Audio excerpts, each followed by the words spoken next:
Hi, welcome to the Pearls and Polish Podcast, episode 72. I'm your host, Rachel, coming to you from just outside Sacramento, California. If you're a new viewer, welcome. And if you're a returning viewer, welcome back. This is my little corner of the internet where I talk mostly about knitting, sometimes crochet, and then what other crafty things I happen to be up to. So I hope you have something to work on or something to drink or snack on. We have a lot to cover today.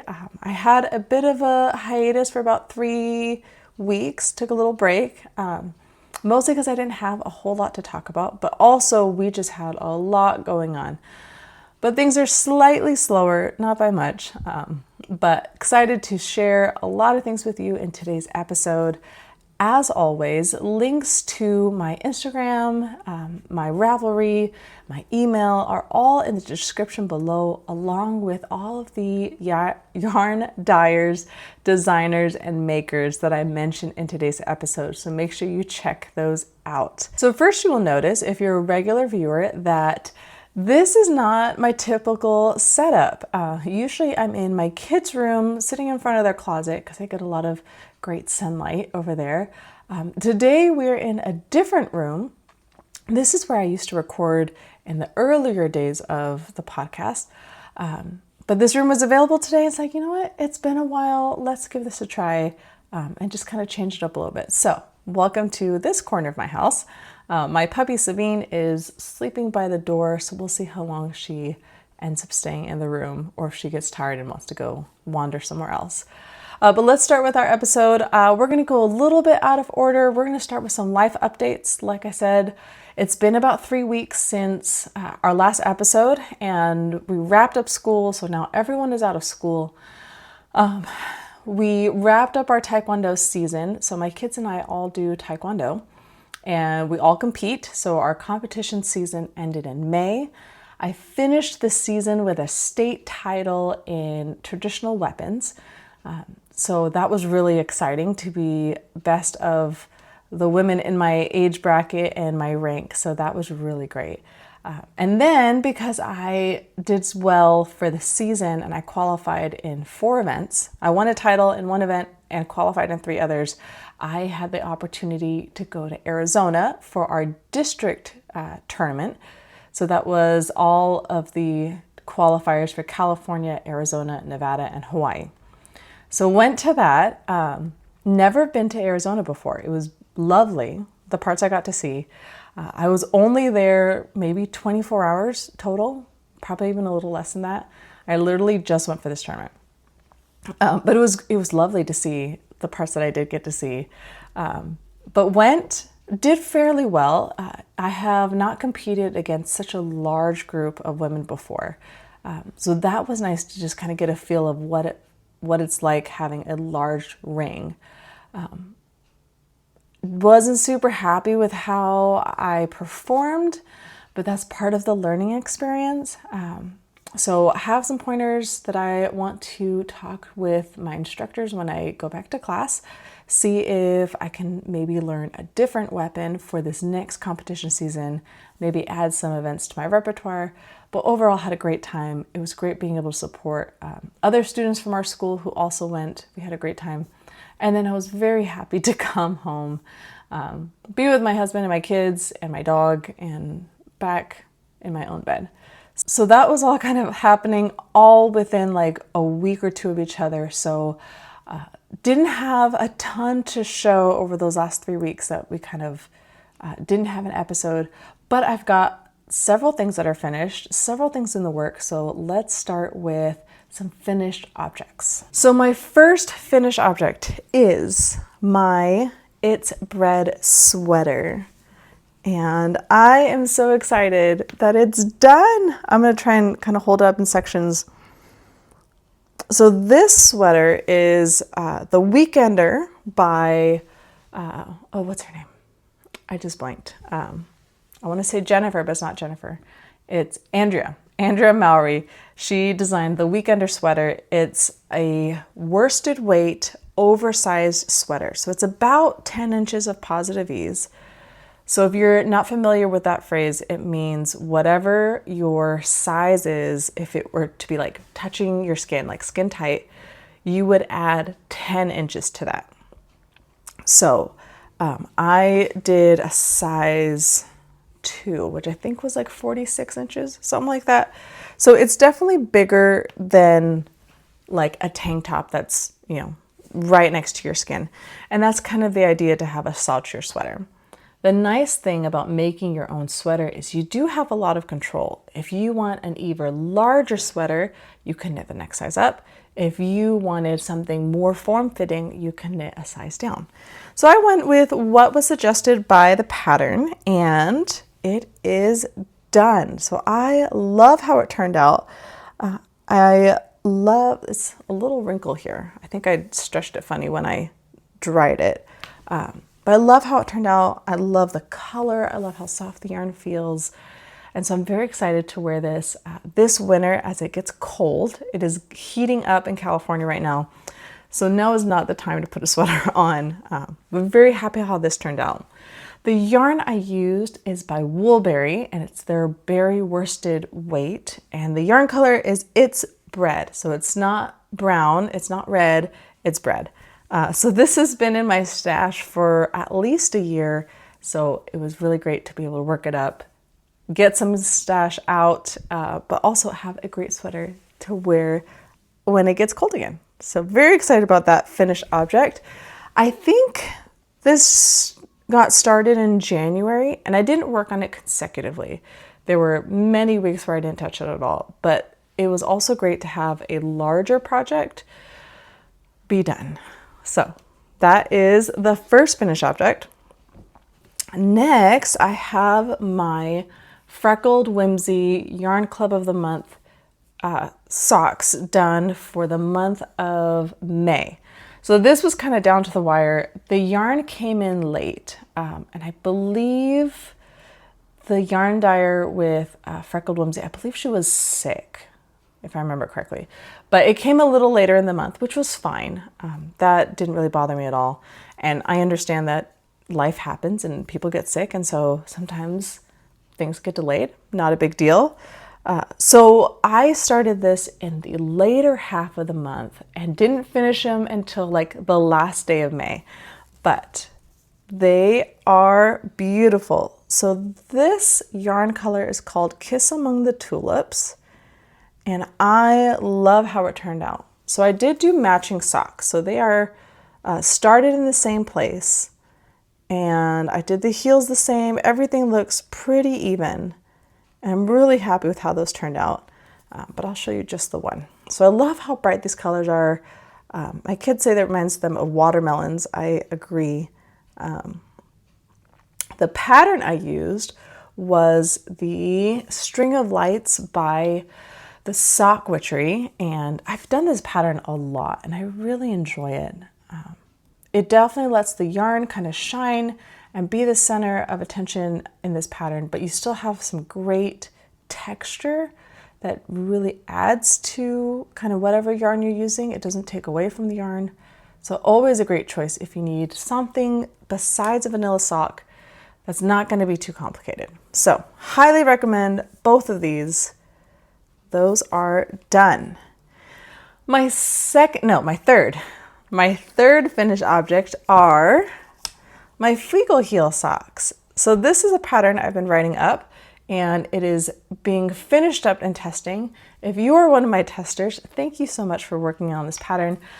I have not been as present in that test group as I wanted to be because we were wrapping up school and districts and our regular season. So I told them, like, I'm usually not this absent in the chat groups. So I'm going to be spending this week kind of catching up with all the messages, making sure all the adjustments are made to the pattern. And then this pattern will be coming out soon as well. So make sure you keep an eye out on my Instagram and my Ravelry for this pattern. So this yarn was a gift to me by Amy of Amy's Knotted Knits, and we traded yarn in December.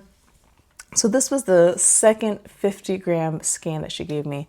So of course I made some more shorty socks. Love how that colorway came out. The colorway is called Buddy the Elf by the Sheepyshire, and really love how these colors work up. I love those little speckles. There's no pooling, so it's very nice how all those colors work together, and it doesn't feel busy. Like, it's definitely a lot versus like something with light speckles, but it doesn't feel overwhelming to me. So those will be coming out soon. Make sure you keep an eye out for that pattern. And my last finished object were kind of unplanned. I finished my weekender sweater and I had about 100, a little over 100 grams left. So it only took me about 4 skeins to knit up that sweater, and I wanted to make other things with the yarn. I didn't want it to just sit in my stash. So I asked my kids if they wanted something, and my eldest says she wanted some fingerless mittens. She's been asking for that for a while, and I've just been very hesitant because my kids aren't always great at keeping track of their stuff. So I said, okay, fine, I'll make you the fingerless mitts. And so I'm doing a free pattern by Tincan Knits. I don't remember the exact name of it. I want to say it's the Maize pattern, but it'll be linked down below.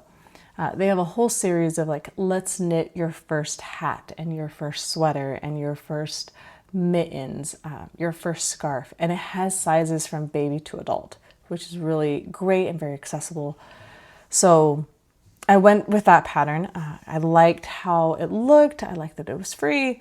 And I like the way that they write their patterns. So I measured my kid's hand and it was 7 inches. So I went with that 7-inch pattern, and they ended up being a little too small for her, which was probably a good thing because she's going to grow between now and when it gets cold and she'll actually use them. So I'm going to do another set and do a size up for her. So these ones are going to my youngest. These are a little big on her, so it worked out perfect. But these are my mitts, and they look so little, and I love it. But these are knit in the round, and I did mine on magic loop, and you have kind of this garter stitch section in the middle on both the front and back. So it doesn't really matter which hand you put them on. And then you knit, you do some increases for your thumb, you go back and you finish off the thumb part, and then you have the option to either do these as fingerless mitts like I did, or mitts that cover your entire hand. So because we're in California, it gets cold, but not super cold in the area that we're in. The kids wanted fingerless mitts. So these are done. I haven't blocked them. I don't know if I'm going to be honest, because they're mittens. But that kind of segues into works in progress. The second work in progress, or I guess the second thing I need to do, is make the next size up for my other kid so that she can have a pair of mitts as well. So now that my weekender sweater is completed, this next project has become like the long-term project. And I'm hoping it's not gonna be 4 months of not working on it. So I am using Lion Brand Re-Up Recycled Cotton Polyester Blend. I haven't used a whole lot of Lion Brand. I know a lot of people love it, and all the different variations of yarn that they have. But I got this at Joann's as they were closing, and it's on a giant cone. And like I said, it's recycled fibers. So this cone is 14 ounces, 397 grams. So almost to the equivalent of 4 skeins of yarn. It's 651 yards, 595 meters, and it's 70% recycled cotton and 30% recycled polyester. And the colorway is called Fig Tree. So I actually got 2 of these skeins, one in this purple and one in a green. And I have been doing the Soho top. And I think I've shown this before on the channel, but we are moving quite along. So I haven't tried it on yet. I've been a little afraid to try it on and like be disappointed that it doesn't fit or that it doesn't fit well. There have been times where I've tried on either sweaters or tops and I didn't knit them like long enough yet to be able to get a really good sense of the sizing. So I'm still kind of working on the body, but I've got a good 2, maybe 3 inches on the sides. So this is all garter stitch, which is great when you're knitting flat because you just knit in both directions. However, I am now knitting in the round, which means I have to knit around and then I have to purl around. My purling is not as fast as my knitting. Also, this yarn, if you're not paying attention, can split fairly easily. So I do have to pay a bit of attention to make sure I'm not splitting yarn. There's a spot right here that I just found where I kind of split the yarn a little bit, but also that I'm on the right round, because if you get off, you're going to have like a ring where it's wrong, and so then you have to kind of tink back and re-go. So trying very hard not to do that, but really happy with how it's working out. Like I said, I haven't tried it on yet because I'm just a little scared. But once the whole body is completed, you go back and you do an I-cord bind off, or I-cord edging along kind of this part of the top. So right around the neckline, you'll do an I-cord. Right around the armholes, there's an I-cord, and then down the sides. So that's what this is, kind of slip stitch space right here, which I think looks really cute regardless. But that slip stitch will have an I-cord, same on this other side. And then I believe along the bottom as well. So at some point, I'm going to just get over my fear and try it on, but I don't know if that's going to be today. But yeah, working well on this. So now it's just kind of making sure that I actually pick it up. This has kind of become my evening project. And unfortunately, I get kind of caught up in other things and be like, I just want to finish this one thing because I'm closer to being done. So then this gets kind of put off to the side. So I need to make sure that I'm prioritizing this in the evening so that I'm getting kind of consistent work, even if it's just a couple rows. You add that all up and it makes a difference in the end. So this is the long-term project. And then my last two projects are socks, of course. So first is my June colorway from Freckled Whimsy. I've got my little tag here. This is on her Serendipity base. It's 75% superwash merino, 25% nylon, 460 yards, 100 grams, and it's a 4-ply fingering weight. And this month's colorway is called Mint to Flamingo, and it's a 6-stripe repeat. So what that means is you get like 6 stripes, and then it repeats the 6 stripes, and it repeats them. So this is kind of the color, and I really like those colors. They seem a little retro-y to me, but I like it. So I had a hard time picking a pattern. I will show you my progress though. Isn't that beautiful? So I've been struggling a bit this year with picking patterns for my year of socks. I love doing something a little different each month. To me, that just makes it interesting. It makes it fun. I can kind of match vibes, if you will. I can match a pattern to what the yarn is. However, I've felt a bit limited because it is a self-striping yarn. For me, I don't want to take away from it being self-striping. And also, I didn't get the matching tonal mini to go with this. So I'm using self-striping yarn for the whole sock, including the heel. So I feel very limited to either a vanilla sock or something with really light texture because I really want the stripes to be the center of attention when it comes to these socks. So that makes it a little hard for me to pick a pattern that will match that. So this month I did a ribbed sock, and I've already forgotten what it's called. I think it's called the Mix It Up socks. I will link it down below.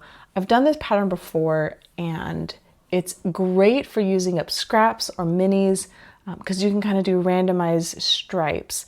But since this is already striped, I just decided to do the rib. So it does come written with a 1x1 rib, and then you switch to a 2x1 rib. So that means knit 2, purl 1.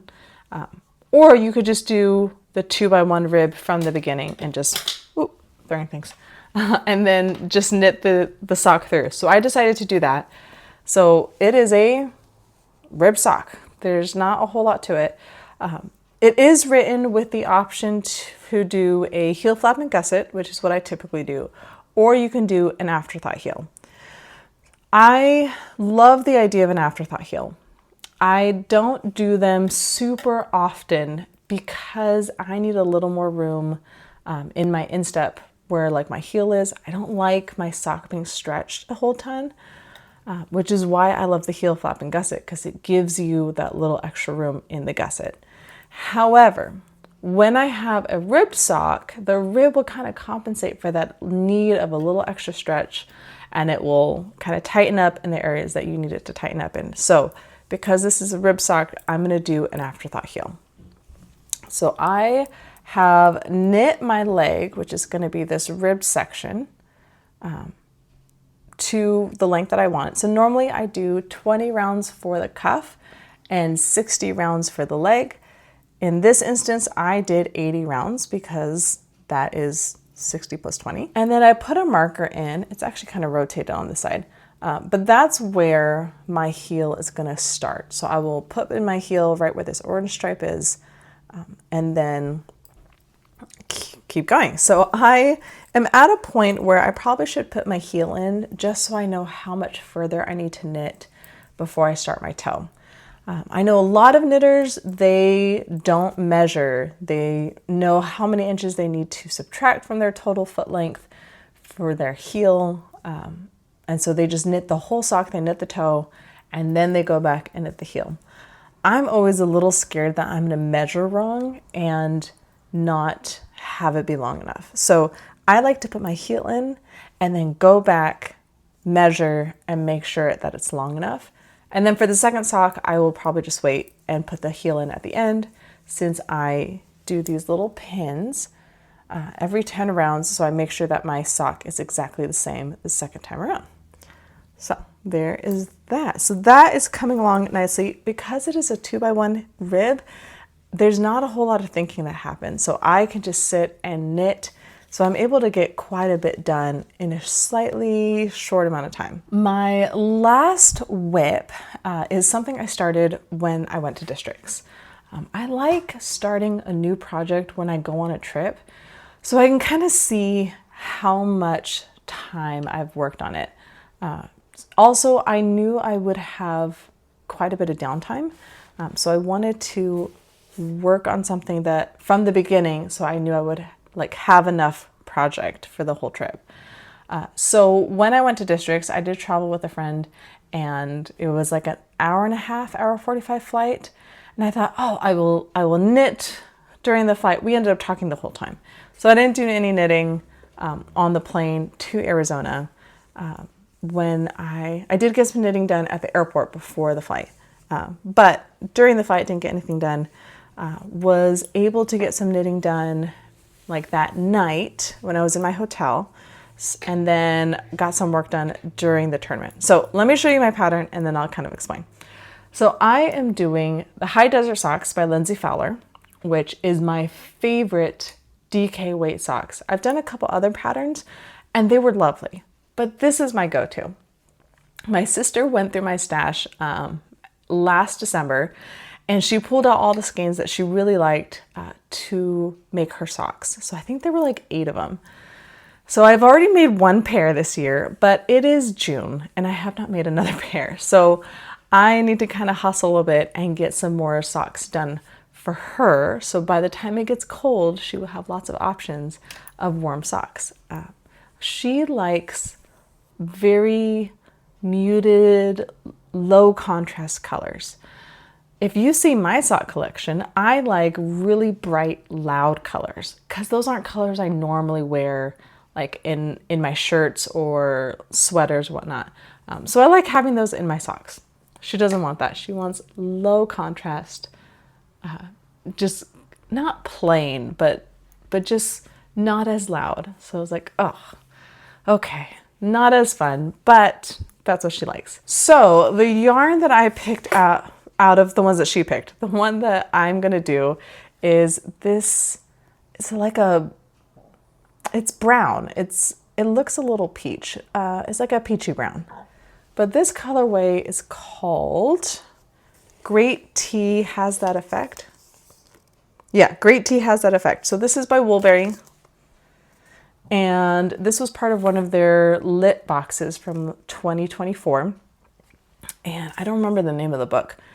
I'll put it in the description. But it had to do with a tea shop. So the way that the lit boxes worked was you got a book and then 4 skeins of yarn and the colorways associated with different things in the book. So the idea was you would read the book and use the yarn as you were reading it. So in this particular book, the main character owns a tea shop. So that's why this is called Great Tea Has That Effect.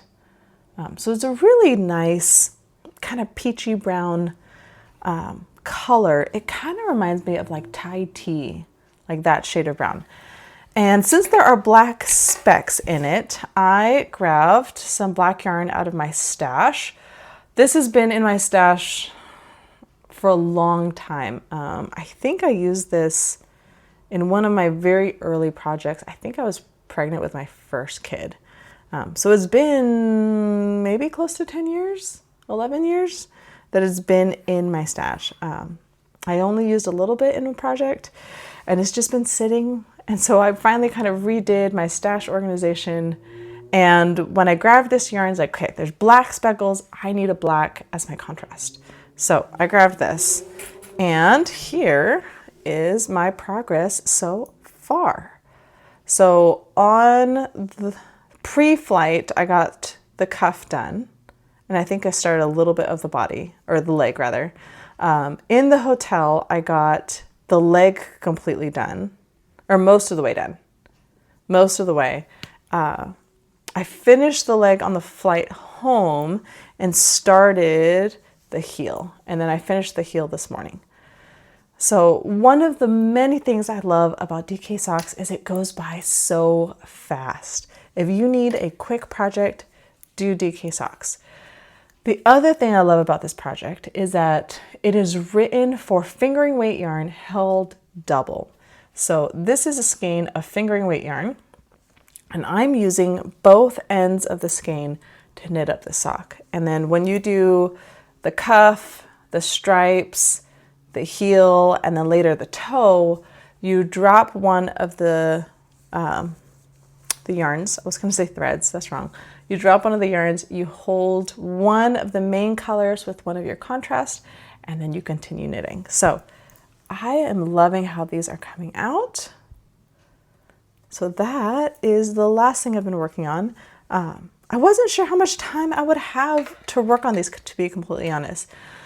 When you go to a Taekwondo tournament, at least in our style of Taekwondo, you never really know when your ring is going to be called up. So they have different ways of letting people know when it's time to go to the staging area to get in your group and then be taken to a ring. So usually I'm towards the end of the tournament day because I'm in the adult group. And they try and get the little kids and the not as little kids done earlier in the day since it can be a long day. So I wanted something to work on, but all of our friends that came with us who were competing were all kind of called around the same time. So I was bouncing around between different rings, trying to watch them all and encourage them and cheer them on. So didn't have as much knitting time done. Also, I didn't really have anywhere to sit that was super comfortable. I sat on the floor for a bit, but since I am slightly older, the floor is not as comfortable as it used to be when I was a bit younger. So sat on the floor for about an hour and it's like I have to get up and walk around a bit so I don't get too stiff before I have to compete. So that's going to come along quickly.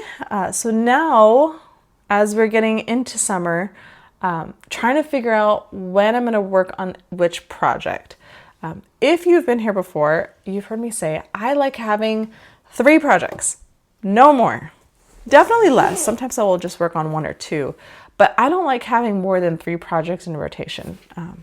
Any more than 3 and I feel like I'm splitting up my time and nothing gets done. 3 for me is a nice balance because I have a longer term project that I work in the evenings. I have kind of my on-the-go project, so I can take that to meetings, I can take that to Taekwondo lessons, wherever I happen to be, I can pick it up and work on it. And then one that just kind of rotates through. If you were counting at home, I have 4 projects. I have the Soho top, I have a pair of mittens I need to start, and 2 pairs of socks.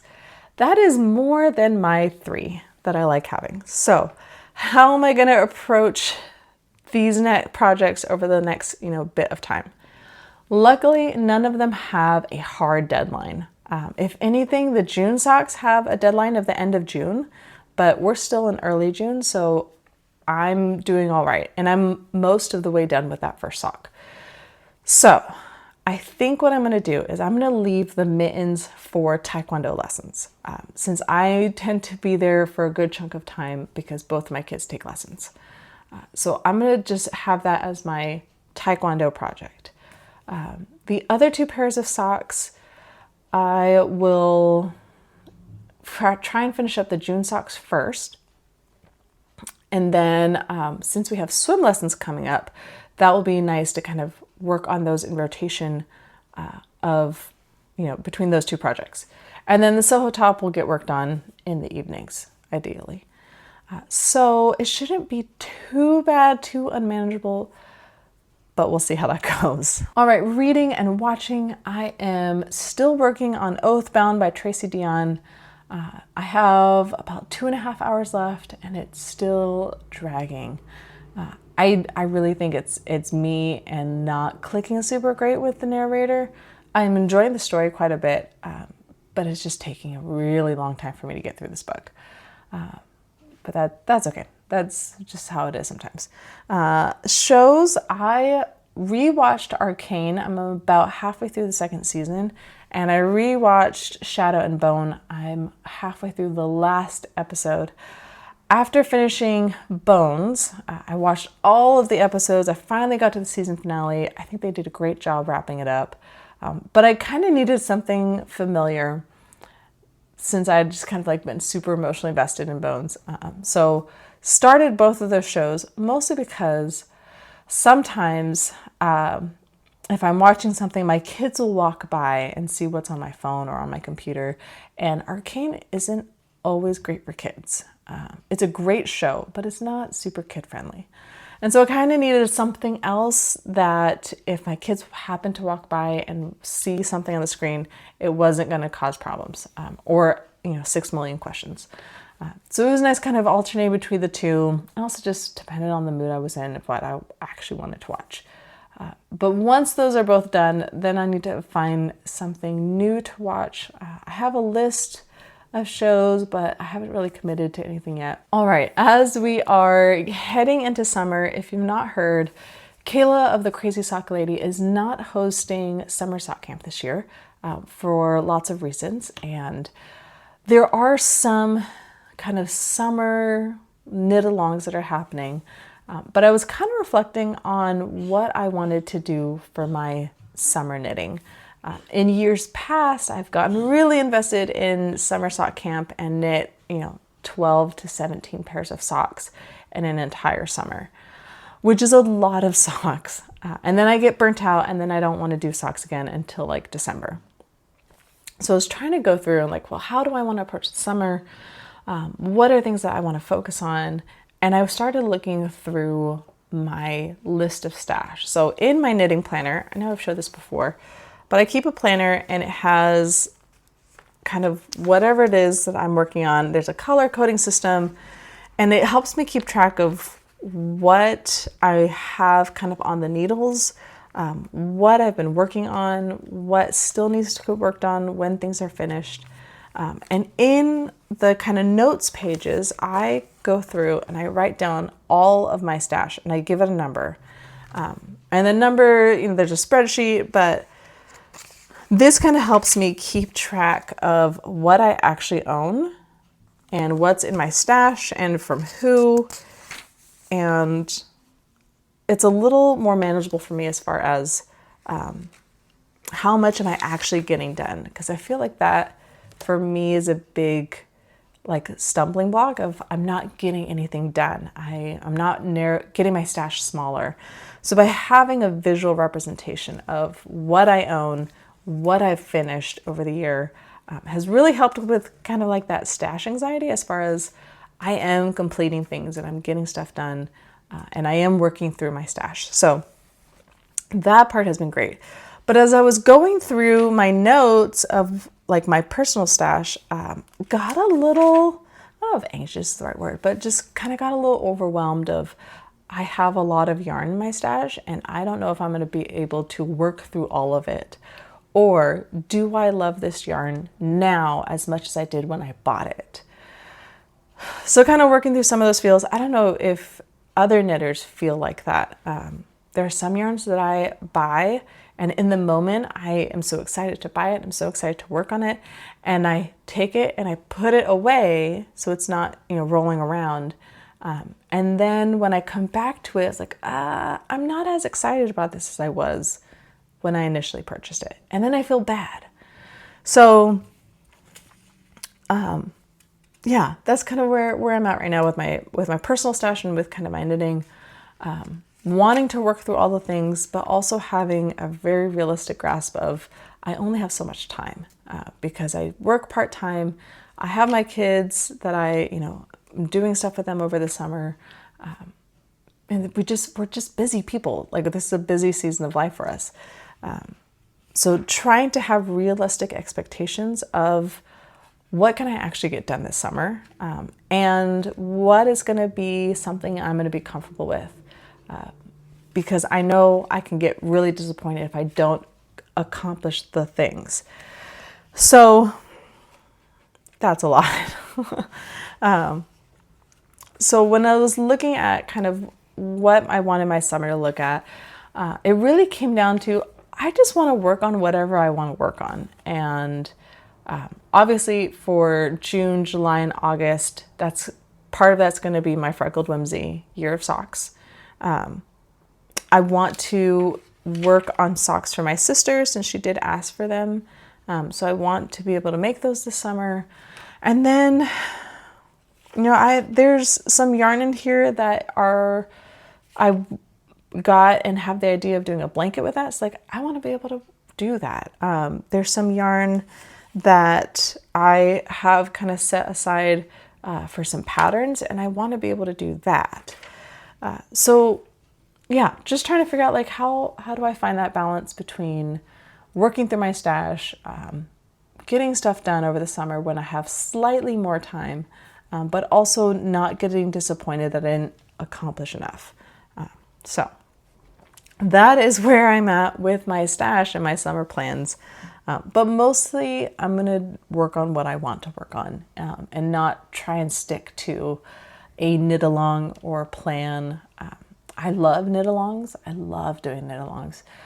But sometimes I get too many knit alongs going on at the same time, and then it's hard for me to keep track of which one is which and what do I need to do to fulfill the requirements for each of the different knit alongs. So that's the end of today's episode.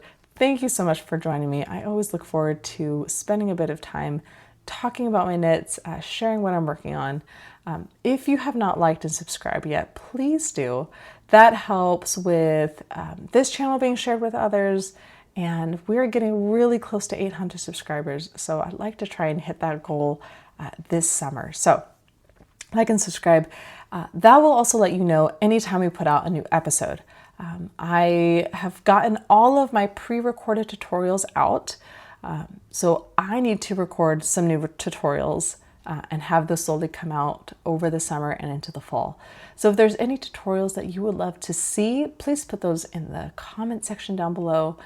So I would love to be able to work something up and get that out and have that available to help all of you. So thanks for joining me, and I will see you guys next time.